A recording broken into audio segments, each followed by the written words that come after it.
अमरवाड़ा के अंबुजा फाउंडेशन कौशल और उद्यमिता विकास संस्थान में महिला सशक्तिकरण और साइबर सुरक्षा पर विशेष सत्र आयोजित हुआ। कार्यक्रम की मुख्य अतिथि एसडीओपी कल्याणी बरकड़े रहीं, जिन्होंने प्रशिक्षणार्थियों को महिलाओं की सुरक्षा, साइबर अपराधों से बचाव, ट्रैफिक नियमों और राहगीर योजना की जानकारी दी। सतना के मचकवा तहसील में जैस संगठन के बैनर तले आदिवासियों ने वन भूमि से हटाए जाने के विरोध में जोरदार प्रदर्शन किया। सतना चित्रकूट हाईवे पर करीब 1.5 घंटे तक जाम रहा, जिससे यातायात ठप हो गया। करीब 450 आदिवासियों ने रैली निकालकर नारेबाजी की। स्थिति को शांत करने पहुंचे एसडीएम को भी जमीन पर बैठकर प्रदर्शनकारियों से वार्ता। बलिया के गढ़वाल पुलिस ने जुगनी नहरपुरिया के पास मुठभेड़ के दौरान कुख्यात हिस्ट्री शीटर को गिरफ्तार कर लिया। पकड़ा गया आरोपी पकड़ी थाना क्षेत्र के रक्सा डैनिया गांव का रहने वाला है। वह अपने साथियों के साथ आवारा पशुओं को पकड़कर पिकअप में भरकर बिहार बेचने का काम करता था। पुलिस ने कार्रवाई के बाद आरोपी को जेल भेज दिया। फतेहपुर के लरौली थाना क्षेत्र के मुतौर कस्बे में दर्दनाक सड़क हादसे में राजू प्रजापति की मौत हो गई। वह सब्जी और गृहस्थी का सामान लेकर घर लौट रहे थे, तभी फतेहपुर से बांदा जा रहे ट्रेलर ने उनकी बाइक को जोरदार टक्कर मारी। राजू की मौके पर मौत हो गई। हादसे में परिवार में कोहराम मच गया। स्थानीय लोगों ने ट्रेलर चालक की गिरफ्तारी की मांग की है। फतेहपुर के पत्थरकटा चौराहे पर 10 रुपए की गुजिया के पैसे मांगने पर दबंगों ने होटल संचालक की पिटाई कर दी और दुकान में जमकर तोड़फोड़ की। घटना का वीडियो पड़ोसियों ने बना लिया। पीड़ित ने 6 लोगों के खिलाफ नामजद तहरीर देकर कार्रवाई की मांग की है। आरोपियों ने कांच का काउंटर तोड़कर करीब 1.5 लाख का नुकसान किया। पुलिस मामले की जांच में जुटी है। हरदा में फसलों की बर्बादी, खाद की कमी और बीमा भुगतान न मिलने से नाराज किसानों ने जिला कांग्रेस कमेटी के नेतृत्व में कलेक्टर ऑफिस का घेराव किया। कलेक्टर के बाहर न आने पर किसानों ने बैरिकेड तोड़कर अंदर घुसते हुए जय किसान के नारे लगाए। टिमरनी विधायक अभिजीत शाह समेत कई नेताओं की मौजूदगी में किसानों ने दस्तक दिए। जालौन के पुलिस अधीक्षक ने कोतवाली का अचानक निरीक्षण किया, जहां उन्होंने दस्तावेजों के रखरखाव, महिला डेस्क और साइबर हेल्प डेस्क की जांच की। निरीक्षण के बाद एसपी ने कस्बे में पैदल मार्च करते हुए व्यापारियों और आम नागरिकों से संवाद किया। उन्होंने पुलिसकर्मियों को क्षेत्र में गश्त बढ़ाने और जनता से सौहार्दपूर्ण व्यवहार बनाए रखने के निर्देश दिए। कानपुर के कलेक्टरगंज थाना क्षेत्र में झाड़ियों में मिले सरफराज की हत्या का पुलिस ने खुलासा कर दिया। एसीपी ने बताया कि सर्विलांस टीम और 200 से ज्यादा सीसीटीवी फुटेज की मदद से 2 आरोपियों को गिरफ्तार किया गया। पूछताछ में दोनों ने कबूल किया कि शराब के नशे में आपसी झगड़े के दौरान उन्होंने सरफराज के सिर पर वार कर उसकी हत्या कर दी। मंदसौर के जावद में के पास खेड़ा राठौर गांव में 12 फीट लंबा विशालकाय अजगर दिखाई देने से गांव में दहशत फैल गई। ग्रामीणों की सूचना पर वन विभाग और रेस्क्यू टीम मौके पर पहुंची और अजगर को सुरक्षित पकड़कर जंगल में छोड़ा गया। त्वरित कार्रवाई के कारण कोई नुकसान नहीं हुआ और ग्रामीणों ने राहत की सांस ली।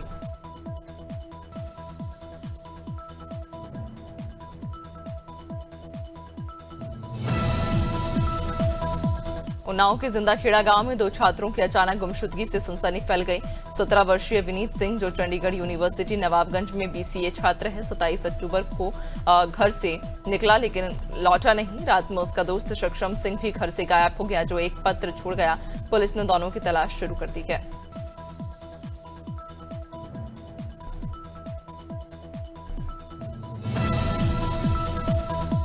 उन्नाव के बहटा मुजावर थाना क्षेत्र में देर रात पुलिस और बदमाशों के बीच मुठभेड़ हुई। जवाबी कार्रवाई में कुख्यात आरोपी के पैर में गोली लगी और उसे गिरफ्तार कर लिया गया, जबकि उसका साथी फरार हो गया।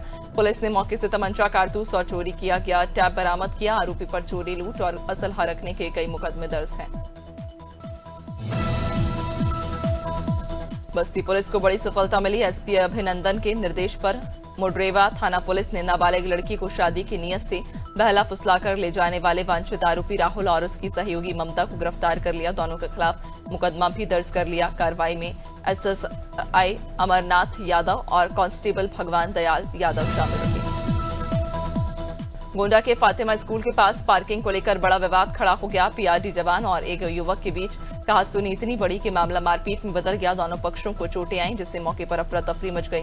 आसपास के लोगों ने बीच बचाव कर मामला शांत कराया। सूचना पर पहुंची पुलिस ने दोनों पक्षों को थाने भेजा और शांति व्यवस्था बनाए रखने की हिदायत दी। कौशाम्बी के कोखराज थाना क्षेत्र के केशवापुर हाईवे पर बीती रात करीब 3 बजे दर्दनाक सड़क हादसे में ट्रैक्टर चालक की मौत हो गई। शव बुरी तरह क्षतिग्रस्त होने से पुलिस ने उसे अज्ञात मानकर पोस्टमार्टम के लिए भेजा था। करीब 12 घंटे बाद मृतक की पहचान अंदावा गांव निवासी राधेश्याम पुत्र मुन्नू के रूप में हुई। परिजनों ने बताया कि रात दुर्ग पुलिस ने सरदार वल्लभ भाई पटेल की 150वीं जयंती को राष्ट्रीय एकता दिवस के रूप में मनाते हुए हेलमेट रैली निकाली। बढ़ती सड़क दुर्घटनाओं के मद्देनजर ये रैली सेक्टर 6 कंट्रोल रूम से एसएसपी और ट्रैफिक एएसपी ने हरी झंडी दिखाकर रवाना की। ये रैली लोगों को हेलमेट पहनने और सड़क सुरक्षा के प्रति जागरूक करने के लिए आयोजित की गई। कटिमा में धान क्रय केंद्रों पर मिल रही लगातार शिकायतों के बाद उप जिलाधिकारी ने कई केंद्रों का औचक निरीक्षण किया। इस दौरान कई केंद्रों पर इंचार्ज अनुपस्थित पाए गए, जबकि कुछ स्थानों पर खरीदे गए धान और मंडी में भेजी गई मात्रा की रिपोर्ट अधूरी मिली। किसान आयोग के उपाध्यक्ष ने बताया कई केंद्रों पर लिमिट पूरी होने के बावजूद किसानों का धान नहीं तौला जा रहा। मसूरी के जौनपुर जौनसार क्षेत्र में बांध परियोजना से प्रभावित करीब 32 गांव के ग्रामीणों ने विरोध प्रदर्शन किया। प्रदर्शनकारियों ने एल&टी कंपनी और स्थानीय प्रशासन पर उनके अधिकारों की अनदेखी और शोषण करने का आरोप लगाया। उनका कहना कि परियोजना से 2 गांव पूरी तरह प्रभावित, लेकिन अब तक जमीन और खेती का उचित मुआवजा नहीं मिला। रायबरेली में इस बार दिवाली का जश्न शराब की बम्पर बिक्री के साथ और भी जोरदार रहा। आबकारी विभाग के अनुसार 19 से 24 अक्टूबर के बीच केवल 6 दिनों में कुल 6 करोड़ 71 लाख रुपए की शराब बिकी। विभाग ने यह भी माना कि ये बिक्री अनुमान से कहीं अधिक रही। देशी शराब की बिक्री सबसे अधिक रही, जिसका आंकड़ा 3 करोड़ 78 लाख रुपए रहा।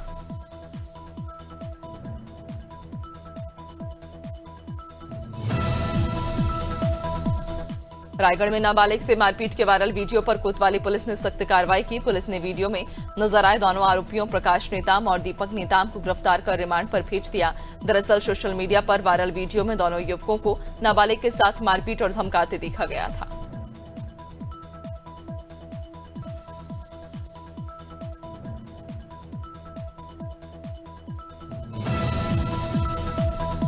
शिवनी में सहकारी समिति चक्की खमरिया के प्रशासक मानसिंह सनोडिया को हटाने के आदेश पर अब तक अमल नहीं हुआ। संयुक्त पंजीयक सहकारी संस्थाएं जबलपुर ने 29 सितंबर 2025 को यह आदेश जारी किया था। ग्रामीणों ने कलेक्टर से हस्तक्षेप की मांग करते हुए कहा कि सनोडिया पिछले 14 साल से पद पर हैं और जनपद सदस्य रहते हुए 2 पदों पर आसीन, जो नियम विरुद्ध।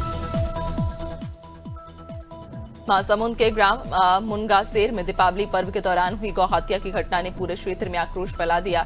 घटना को लेकर बड़ी संख्या में ग्रामीण, गौ सेवकों और सामाजिक कार्यकर्ताओं ने प्रशासन से निष्पक्ष जांच और दोषियों की शीघ्र गिरफ्तारी की मांग की, लेकिन 1 सप्ताह बीत जाने के बाद भी कोई कार्रवाई नहीं होने से आक्रोश और बढ़ गया।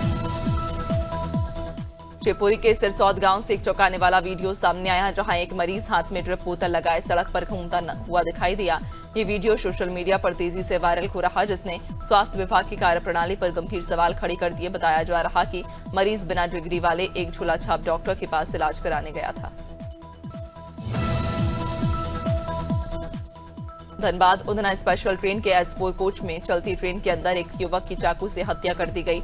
नर्मदापुरम निवासी 31 वर्षीय शैलेंद्र हांडिया सतना में पेशी के बाद घर लौट रहा था। साथ में मौजूद रिश्तेदार गोविंद रघुवंशी से विवाद के बाद गुसरपुर के पास उसने शैलेंद्र पर हमला कर दिया। गंभीर हालत में उसे जबलपुर मेडिकल ले जाया गया, जहां हमीरपुर में ओवरलोड माफियाओं के खिलाफ बड़ी कार्रवाई की गई। परिवहन और खनन विभाग की संयुक्त टीम ने रात 9 बजे से लेकर सुबह 4 बजे तक अभियान चलाया। इछौरा जिटकेरा से बिवार तक सड़कों पर ओवरलोड ट्रकों की जांच की गई। इस दौरान 5 गाड़ियां सीज की गईं, जबकि 4 पर चालान की कार्रवाई हुई। प्रशासन का ये सख्त रुख ओवरलोड माफियाओं के लिए। अमेठी में तेज रफ्तार बोलेरो ट्रक में जा घुसी हादसे में एक युवक की मौत हो गई, जबकि 3 लोग गंभीर रूप से घायल हो गए। घटना कमरौली थाना क्षेत्र के लखनऊ वाराणसी नेशनल हाईवे पर रेलवे क्रॉसिंग के पास देर रात हुई। टक्कर इतनी भीषण थी कि बोलेरो के परखच्चे उड़ गए। हादसे के बाद मौके पर अफरा तफरी मच गई।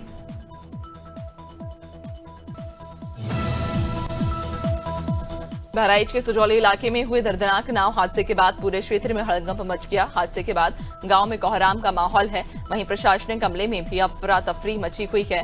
जिलाधिकारी अक्षय त्रिपाठी के अनुरोध पर शासन ने एनडीआरएफ, एसडीआरएफ और फ्लड पीएसी की टीमों को मौके पर भेजा।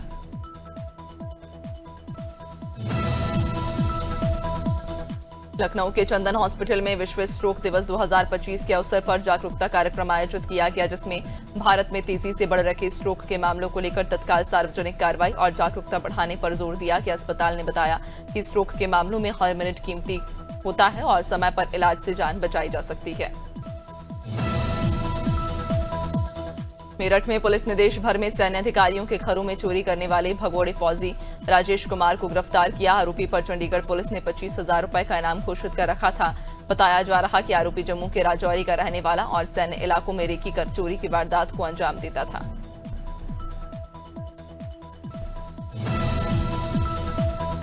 यूपी के हमीरपुर में प्रेमिका से मिलने पहुंचे प्रेमी की पीट कर हत्या कर दी गई। मामला मौधा कोतवाली क्षेत्र के परच्छ गांव का, जहां एक युवक अपनी प्रेमिका से मिलने उसके घर पहुंचा तो युवती के चाचा ने उसे देख लिया।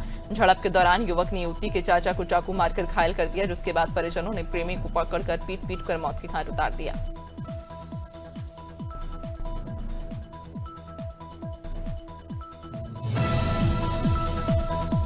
डिप्टी सीएम अरुण साव ने नगर पालिका लूर में स्थित मानस मंच में आयोजित कार्यक्रम में विभिन्न विकास कार्यों का लोकार्पण और भूमि पूजन किया। इस दौरान उन्होंने 1.71 करोड़ रुपए की लागत से बने मानस मंच के सौंदर्यीकरण कार्य और 45.47 लाख रुपए की लागत से लगे सीसीटीवी कैमरों का लोकार्पण किया।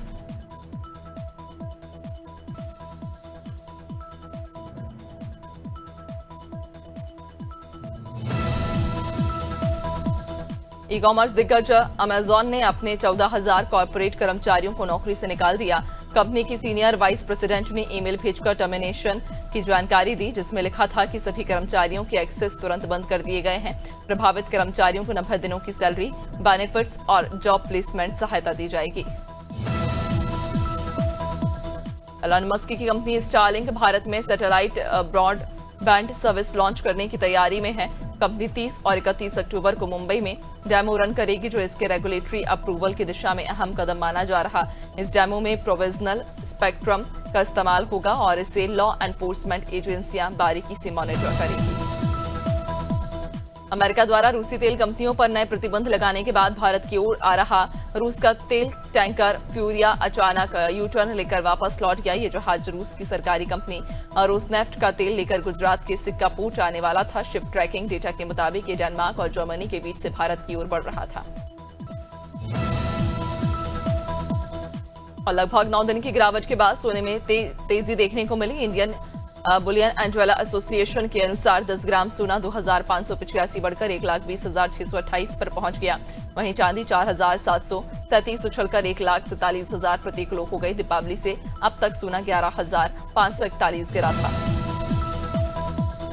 हफ्ते के चौथे कारोबारी दिन शेयर बाजार लाल निशान पर खुला। सेंसेक्स 250 अंक गिरकर 84,750 के स्तर पर खुला और निफ्टी 80 अंक फिसलकर 25,980 पर खुला है। सेंसेक्स के 30 में से 25 शेयरों में गिरावट। एयरटेल और सन फार्मा 1.5% तक लुढ़के, जबकि एल&टी में 2% की बढ़त रही। गुवाहाटी में खेले गए सेमीफाइनल में साउथ अफ्रीका ने इंग्लैंड को 125 रन से हराकर इतिहास रच दिया। टीम पहली बार विमेंस वनडे वर्ल्ड कप के फाइनल में पहुंची। लॉरा वोल्वाच ने शानदार बल्लेबाजी करते हुए वनडे में सबसे तेज 5,000 रन पूरे किए और इस मुकाम तक पहुंचने वाली दूसरी सबसे तेज महिला खिलाड़ी बन गई। विमेंस वनडे वर्ल्ड कप का दूसरा सेमीफाइनल मुंबई के डीवाई पाटिल स्टेडियम में भारत और ऑस्ट्रेलिया के बीच दोपहर 3 बजे से खेला जाएगा। दोनों टीमें तीसरी बार सेमीफाइनल में भिड़ेंगी। पिछली बार 2017 में भारत ने हरमनप्रीत कौर के नाबाद 171 रन की बदौलत जीत दर्ज की थी। हालांकि इस बार बारिश मैच में खलल डाल सकती है।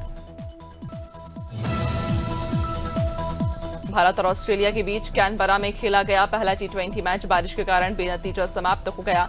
लगातार बारिश के चलते 2 बार खेल रोकना पड़ा। भारत ने पहले बल्लेबाजी करते हुए 9.4 ओवर में 1 विकेट पर 97 रन बना लिए थे। शुभमन गिल 37 और सूर्य कुमार यादव 39 रन पर नाबाद रहे। अगला मैच 31 अक्टूबर को मेलबर्न में खेला जाएगा।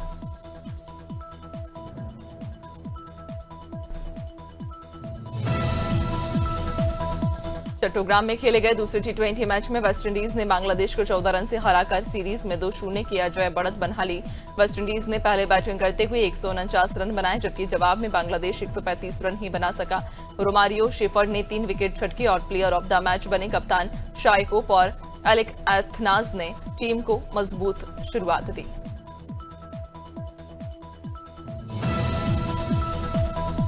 FIH ने घोषणा की कि जूनियर हॉकी वर्ल्ड कप में पाकिस्तान की जगह ओमान खेलेगा। पाकिस्तान ने पहले ही टूर्नामेंट से नाम वापस ले लिया था। ओमान को यह मौका जूनियर एशिया कप 2024 में अपनी ऊंची रैंकिंग के चलते मिला। टूर्नामेंट 28 नवंबर से 10 दिसंबर तक तमिलनाडु के चेन्नई और मदुरै में खेला जाएगा। ससुराल सिमर का फेम दीपिका कक्कड़ इन दिनों लिवर कैंसर से जूझ रही हैं। इलाज के साइड इफेक्ट्स के कारण उनके बाल झड़ने लगे। अपने यूट्यूब चैनल दीपिका की दुनिया पर उन्होंने बताया कि सिर पर खाली जगह दिखने लगी है, इसलिए उन्होंने हेयर पैच खरीदा। दीपिका ने कहा वो पॉजिटिव रहकर इस फेज को पार करना चाहती हैं।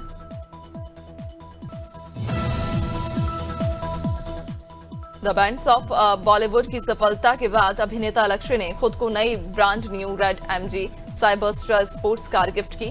सोशल मीडिया पर वायरल वीडियो में लक्ष्य अपनी लग्जरी कार में मुंबई की सड़कों पर ड्राइव करते दिख रहे। फैंस उनके इस रॉयल अंदाज और नई कार पर जमकर प्यार लुटा रहे हैं। प्रियंका चोपड़ा ने हाल ही में अपने पति निक जोनस और बेटी मालती मैरी संग कुछ प्यारी तस्वीरें शेयर की, जो सोशल मीडिया पर तेजी से वायरल हो रही। ग्लोबल आइकन प्रियंका इन दिनों निक के साथ टूर लाइफ एंजॉय कर रही। तस्वीरों में वह निक की बाहों में नजर आ रही और मालती की क्यूटनेस पर फैंस का दिल अटक गया है।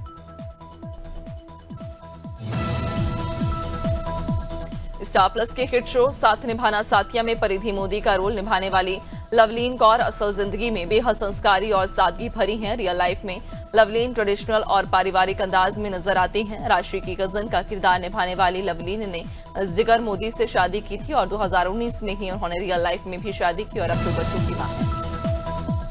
दिल्ली हाईकोर्ट ने फिल्म द ताज स्टोरी पर रोक लगाने की याचिका खारिज कर दी है। अधिवक्ता शकील अब्बास और बीजेपी नेता रजनीश सिंह ने याचिका दायर कर आरोप लगाया था कि फिल्म ताजमहल के ऐतिहासिक तथ्यों से छेड़छाड़ करती है और इससे सांप्रदायिक माहौल बिगड़ सकता है। अदालत ने कहा कि फिल्म की सामग्री पर रोक लगाने का कोई ठोस आधार नहीं है।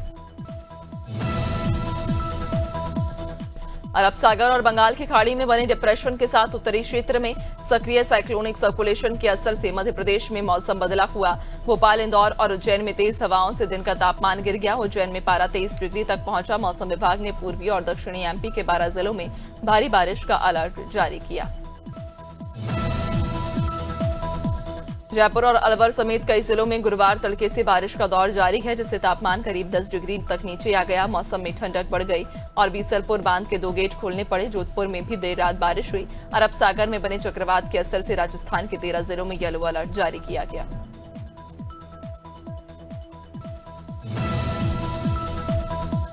यूपी में तूफान मोंथा का असर तेज होता जा रहा। लखनऊ, कानपुर, अयोध्या समेत 15 शहरों में बारिश से ठंड बढ़ गई, जबकि काशी में जलभराव की स्थिति बनी हुई। सर्द हवाओं ने मौसम को और ठिठुरन भरा बना दिया। पूर्वांचल के कई जिलों में बादल छाए हुए। मौसम विभाग ने 31 जिलों में गरज चमक के साथ बारिश का अलर्ट जारी किया है।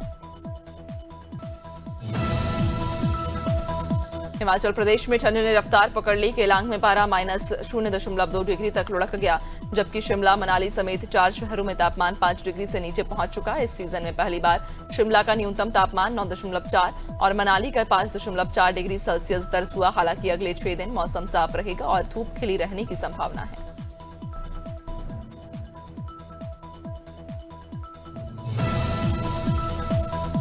उत्तराखंड में वायु प्रदूषण बढ़ने लगा। नैनीताल, हल्द्वानी, रुद्रपुर और जसपुर की हवा जहरीली श्रेणी में पहुंच गई। पहाड़ी इलाकों में हुई हल्की बारिश के बाद अब आसमान साफ है, लेकिन रात में ठंडक बढ़ रही। मौसम विभाग के अनुसार 30 अक्टूबर को पूरे राज्य में धूप खिली रहेगी और बारिश की कोई संभावना नहीं है।